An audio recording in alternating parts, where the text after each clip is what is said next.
How do we sustain our blessings and increase our blessings? There is a way.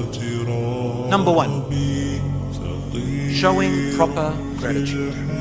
If you show proper gratitude for your blessings become full of barakah. Whatever those blessings are, whether it's money, food, house, health, anything, children, family, Allah puts barakah in it. What is barakah? Barakah means its value increases, and no matter if it's a lot or a little bit, you find that it's sustainable. It never runs out.